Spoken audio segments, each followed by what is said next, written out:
Welcome back to the CSC Garage. In this episode, we're going to be changing out the clutch kit in an RX4. It only takes a few simple tools, so let's get started.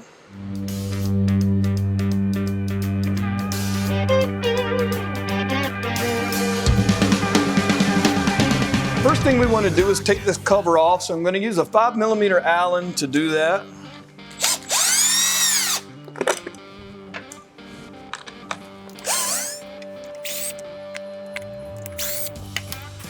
Now we'll pull the cover off.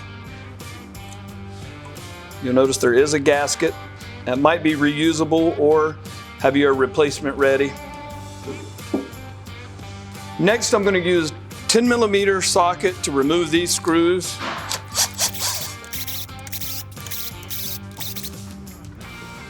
Which contain the springs, the screw and the washer.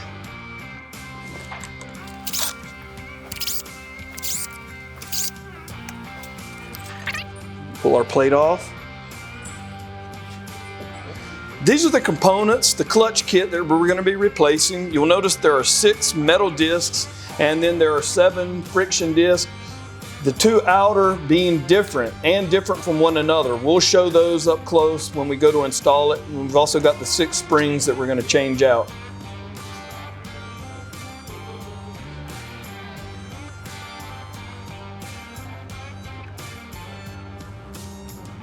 Now we're ready to pull the discs off one at a time and make sure you notice the order that they're in. You'll notice this first disc is missing an ear at every other one. So you know that's going to be your outer disc, that friction disc. Then we've got a steel plate. Our next friction disc is one of the insides. And there are several of these that are all the same.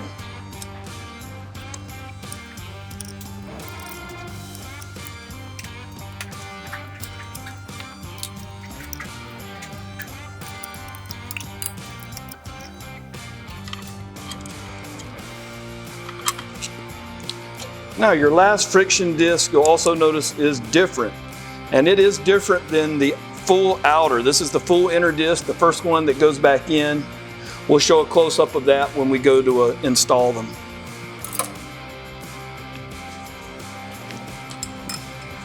Also got a few more parts in here, 2 rings. This is a concave ring, and you'll notice that the bevel is facing inward. So I pulled it off just like this. And finally, the flat ring.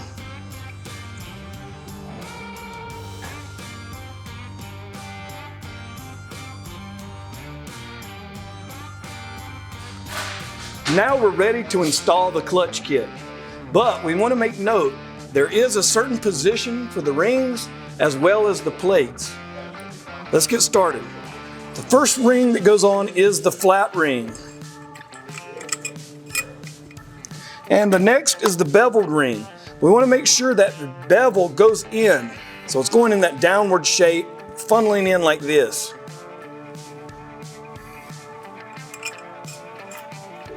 Now we're ready to begin with our first disc, the friction disc. This one is different than all of the other discs. It has more of a square shape to the friction pad.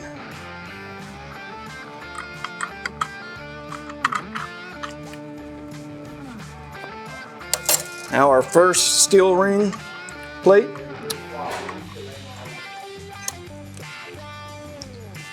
Now the next few friction pads are all going to be the same until the last one, the outer one. The outer one actually has kind of a shade. Both of the outer, the one that's on the most inward and the most outward, have kind of a shade to them. It's a little easier to see on the new pads than those that have been used, but they have the shade. That first one that went in was the square one, and then the farthest outer is going to have the most number of pads on it. They're a little bit thinner than the rest.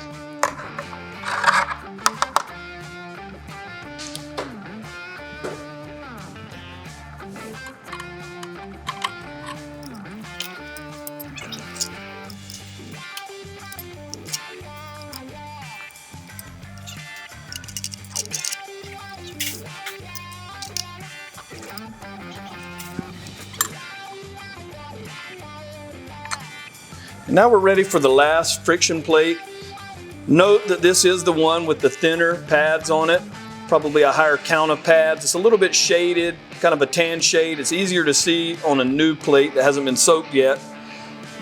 But we want to make sure, the one thing about it, the position is off one tooth from the rest. You'll see how all the other plates are lined up. On this last plate, you want it to be off from the rest of them, leaving a gap on that plate that's directly behind it. Now I'm ready to put this front plate on, but before I do, I want to make sure that this washer that got stuck to it goes on first and is lined up. So I'll put that back on top. Now I'm ready to put the plate on. But before we put our springs on, you'll notice this plate can sometimes be off a little bit and not seated all the way correctly. Wiggle that around until it's seated all the way in. Then we'll take a spring and a bolt and start with one.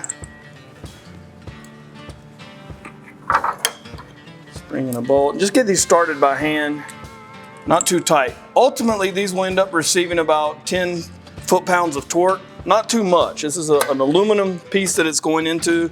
It's a small fastener to begin with, so we won't need too much pressure. But I'm gonna go ahead and get all of them on there and then kind of consistently add pressure as we go in steps.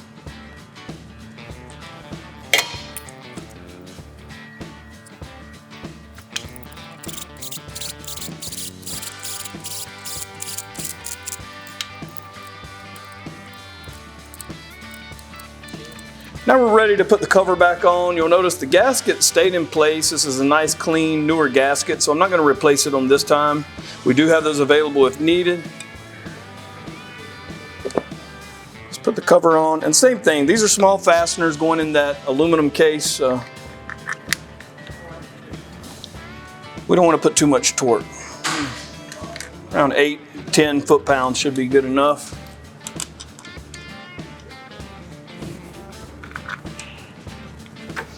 And then I'll use that 5mm Allen to tighten these back down.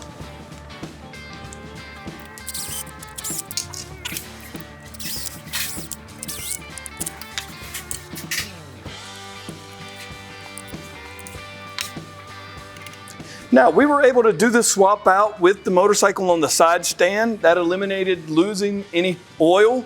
However, we do want to take precaution if any did come out. We're going to stand this bike back up. We're going to start it up, let it warm up a little bit, and then check out that oil level and top off as needed.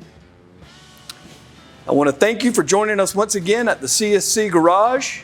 I've enjoyed showing you how easy it is to swap out the clutch kit in your RX4. And until next time, enjoy the ride.